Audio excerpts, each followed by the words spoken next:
Και πάμε τώρα στους ανθρώπους. Στους ανθρώπους που μαζεύανε τα λεφτά τους, είτε ναυτικοί με το εφάπαξ. Ακριβώς. Είτε και αυτοί οι άνθρωποι λοιπόν, ενώ είχαν, κύριε Ζώη, κύριε Αναγνώστη, κύριε Μετρόπουλε, κύριε Παντελή, κύριε Μπούρλο, φίλες και φίλοι, αγοράσει ομόλογα του ελληνικού δημοσίου. Γιατί νιώθανε ότι εκεί έχουν την εγγύηση για την ασφάλεια. Κατά προτροπήν της πολιτείας. Η διαφήμιση έλεγε αγοράστε ελληνικά ομόλογα με την εγγύηση του ελληνικού δημοσίου και είμαστε εδώ κλπ. Και λέγανε οι άνθρωποι. Αυτό ισχύει από το 1989. Μάλιστα. Θυμάστε τι έγινε με την τράπεζα ΕΤΒΑ. Έχεις λεφτά, κάντα ομόλογα ΕΤΒΑ. Είχαν την εγγύηση του ελληνικού δημοσίου. Λοιπόν, είμαι η κυρία Μαντά, εκπροσωπώ το σύλλογό μας. Συγκεκριμένα θέλω να αναφέρω ένα χρόνο σχεδόν μετά από την επιτυχία του PSI και το κούρεμα των ομολόγων του ελληνικού δημοσίου.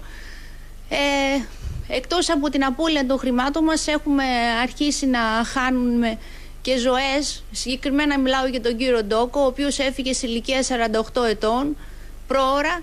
Δεν ήταν η ώρα του να φύγει, ήταν ένας από εμάς, έφυγε αγωνιζόμενος. Γι' αυτό λοιπόν κάνουμε έκκληση στις ανώτερες δικαστικές αρχές του τόπου. Πόσα λεφτά έχετε χάσει περίπου από αυτό το κούρεμα? Έχουμε χάσει το 53% του κεφαλαίου και το υπόλοιπο 47% δεσμεύτηκε για 30 χρόνια. Από αυτά μας έχουν δώσει δικαίωμα πρόωρης εξαγοράς το 15%. Ναι. Το 15 του 47, Γιώργο. Το 15 από το 47. Έχει μείνει το 47 μέσα για 30 χρόνια δεσμευμένο. Ναι. Και μας έχουν δώσει δικαίωμα εξαγοράς από αυτό το 15%. Το 53% κουρεύτηκε. Δηλαδή, εσείς μετά από πόσα χρόνια θα πάτε να πείτε να πάρω όχι όλα τα χρήματα, ένα τμήμα? Αυτό που είπαμε. Ναι.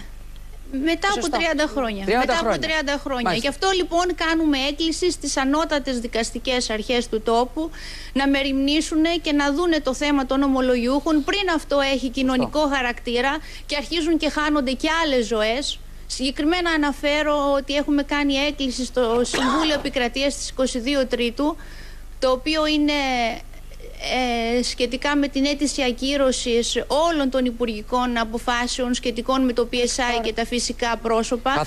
Εμπιστευόμαστε την ελληνική δικαιοσύνη, πιστεύουμε ότι θα δικαιωθεί ο αγώνας μας. Μακάρι. Επιτρέψτε μου να πω ότι δεν είμαστε ούτε τραπεζίτες ούτε πλούσιοι. Είμαστε απλοί αποταμιευτές, είμαστε απλοί άνθρωποι της ελληνικής οικογένειας, είμαστε απλοί άνθρωποι της διπλανής πόρτας. Είχαμε εμπιστευτεί το ελληνικό δημόσιο και το εμπιστευόμαστε ακόμα, γιατί όπως ξανά έχω βγει στην ελληνική τηλεόραση έχω πει ότι ξέραμε και εμείς το δρόμο για το εξωτερικό, εμπιστευτήκαμε το ελληνικό κράτος, εμπιστευόμαστε τους δικαστές και πιστεύουμε ότι 22 Τρίτου θα δικαιωθούμε. Κυρία Μαντά, το Συμβούλιο Επικρατείας θα μας δικαιώσει. Κυρία Μαντά, το ευχόμαστε. Λοιπόν, και πριν σας αποχαιρετήσουμε θα κλείσουμε με το εξής. Μας είχε πει ένας πολύ καλός φίλος ομολογιούχος, ο οποίος είχε φιλοξενηθεί εδώ στην εκπομπή μας, ότι τα λεφτά μας, λέει, δεν είναι κλεμμένα, είναι δουλεμένα. Είναι δουλεμένα. Και ο Γιάννης ο Ντόκος που έφυγε από τη ζωή, ο άνθρωπος, έφυγε μετά από πάρα πολύ πίεση. Ένας από εμάς, δυστυχώς δεν είναι μαζί μας. Σήμερα, 40 μέρες μετά από το θάνατό του, τιμούμε τη μνήμη του. Και συλληπιτήρια στην οικογένειά του. Άφησε μια κόρη πίσω 19 ετών. Και εμείς ευχαριστώ εκ μέρους εμένα προσωπικά και όλων των μελών του σωματείου μας. Να είστε καλά και ας ελπίσουμε ότι όλα θα γίνουν ένα λεπτό πριν